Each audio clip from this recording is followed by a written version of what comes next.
জয় হিন্দ দোস্ত, অসম পুলিচ ৫,৫৬৩টা পদৰ যে ইণ্টাৰভিউ হ'বলগীয়া আছে তাৰ বিষয়ে অলপ ক'ব বিচাৰিছোঁ।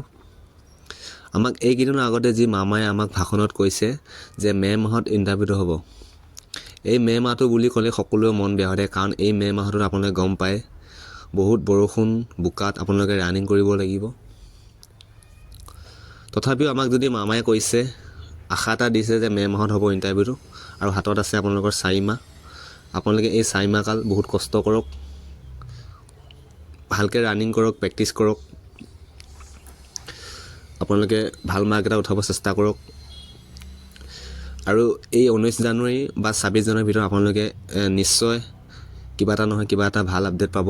কাৰণ আপোনালোকে গম পায় গুৱাহাটীত কামাণ্ডো বেটেলিয়ন যি POP হ'বলগীয়া আছে, তাত মামাই নিশ্চয় ভাষণ দিব। ভাষণত আপোনালোকক নিশ্চয় ভাল আপডেট এটা দিব। আমি আশা কৰিছোঁ যে ভাল আপডেট এটা আহক আৰু ইণ্টাৰভিউটো সোনকালে হওক, কাৰণ সকলোৱে এটা নিজৰ নিজৰ পাৰ্চনেল প্ৰব্লেম থাকে। গতিকে আমি এইটোৱে বিচাৰোঁ যে সোনকালে ইণ্টাৰভিউটো হওক। সকলোৱে বহুত কষ্ট কৰি আছে, ৰানিং কৰি আছে, আমিও ৰানিং কৰি আছোঁ। গতিকে ইণ্টাৰভিউটো সোনকালে হওক, তাকেই বিচাৰোঁ। আৰু এইটোৱে ক'বলগীয়া আছিল। জয় হিন্দ।